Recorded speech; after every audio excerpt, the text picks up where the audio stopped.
नमस्कार दोस्तों, मैं आप सभी का अपने इस चैनल पर हार्दिक स्वागत करता हूं और आशा करता हूं कि आप सभी स्वस्थ होंगे। तो दोस्तों, ब्रह्मांड को लेकर इंसान हमेशा से ही उत्सुक रहा है। जब भी हम दूर अंतरिक्ष को देखते समय ऐसे कई सवाल हमारे दिमाग में आते हैं जिन सवालों का जवाब हम अब तक पता नहीं लगा सके हैं। यह अनंत असीमित ब्रह्मांड अपने भीतर कई प्रकार के रहस्यों को छुपाए हुए है जिनको जानने के लिए हम सदा से ही उत्सुक रहे हैं। इन्हीं रहस्यों को सुलझाने के लिए 25 दिसंबर 2021 को नासा के द्वारा एक तरह की टाइम मशीन लॉन्च की गई है। मतलब कि दोस्तों, एक टेलीस्कोप लॉन्च किया गया है। तो आप सोच रहे होंगे कि मैंने इस टेलीस्कोप को टाइम मशीन क्यों बोला है। तो यह हम आगे डिस्कस करेंगे कि इस टेलीस्कोप को टाइम मशीन क्यों बोला जा रहा है।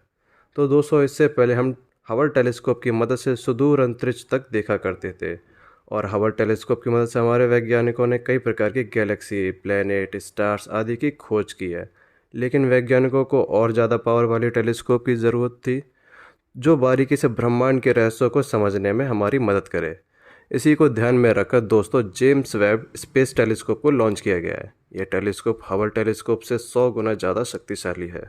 जेम्स वेब टेलीस्कोप की मदद से ब्रह्मांड के उन रहस्यमय पहलुओं को हमारे सामने लेकर आएगा जिनसे अभी तक हम सब अनजान हैं। दोस्तों, क्या आप लोगों को पता है कि इस टेलीस्कोप को बनाने में नासा को करीब 9.7 बिलियन डॉलर यानी कि 74,000 करोड़ रुपए का खर्चा आया है।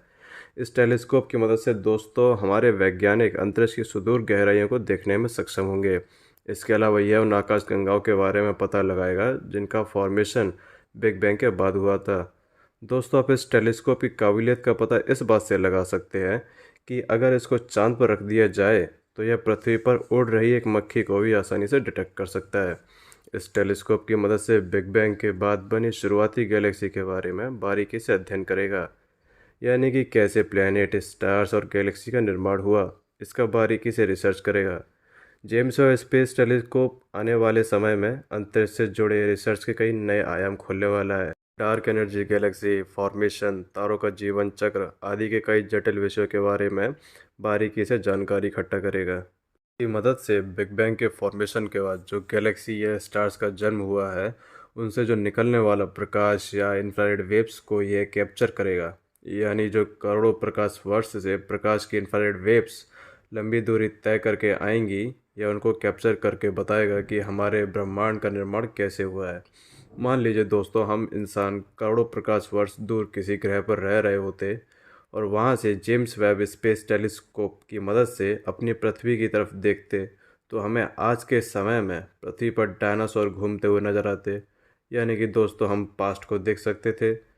अगर दोस्तों हम सरल भाषा में समझें तो हमारे सूर्य की रोशनी हमारी पृथ्वी तक पहुंचने में 8.3 मिनट का समय लगता है, यानी कि सूर्य से 8.3 मिनट पहले निकलने वाला प्रकाश पृथ्वी पर 8.3 मिनट बाद पहुंचेगा।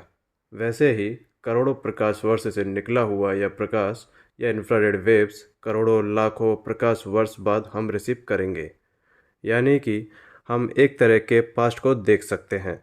और हाँ दोस्तों, यह टेलीस्कोप ब्रह्मांड में धूल के बादलों के पीछे छुपे हुए तारों को देखने में सक्षम है।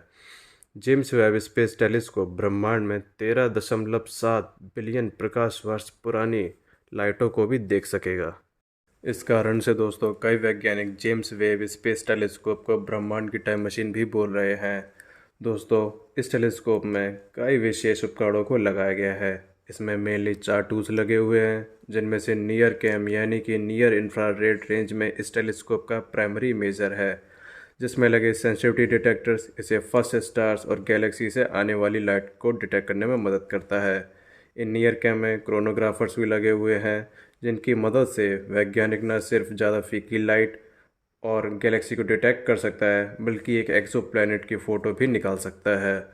हालांकि यह नियर कैम इतने ज़्यादा एडवांस नहीं है कि यह हमें किसी एक्सोप्लैनेट की फ़िज़िकल प्रॉपर्टीज़ को बता सके हैं, जिस वजह से इस टेलीस्कोप में नियर स्पेक नाम का एक और टूल फिट किया गया है, जो नियर कैम की रेंज के साथ ही काम करता है और किसी भी ऑब्जेक्ट को एमिट की गई लाइट के स्पेक्ट्रम को स्टडी करके उसके मास, टेम्परेचर और केमिकल कंपोजिशन के बारे में बताता है।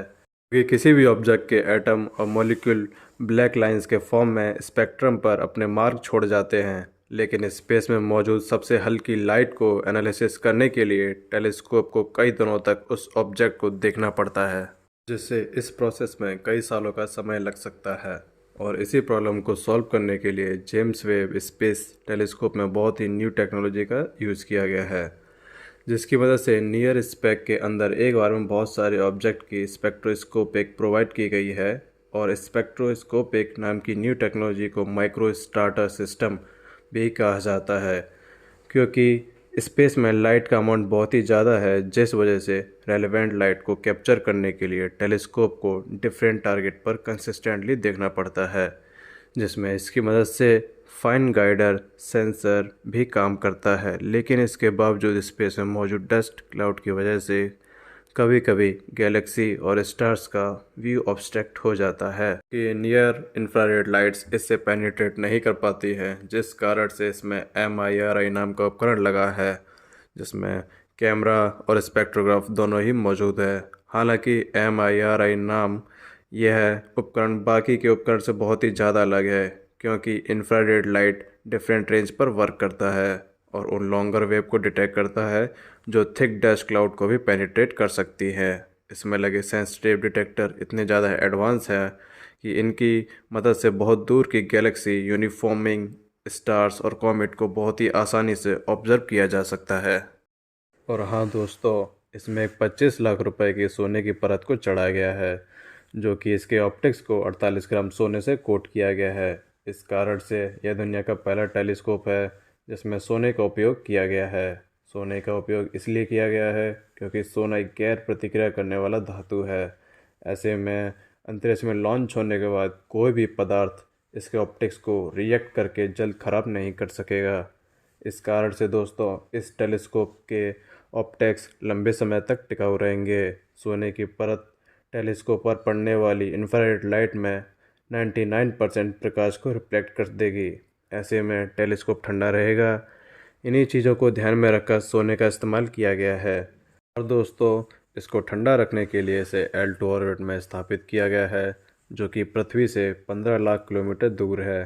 तथा दोस्तों, इस टेलीस्कोप का समय काल 10 वर्ष का लक्ष्य है और इस टेलीस्कोप का वजन करीब 6500 किलोग्राम है। तो दोस्तों, मेरी वीडियो आप लोगों को कैसी लगी कमेंट बॉक्स में बताना, और इस चैनल को लाइक करें, शेयर करें और सब्सक्राइब करें। तो चलिए, आप मिलते हैं अगली वीडियो में।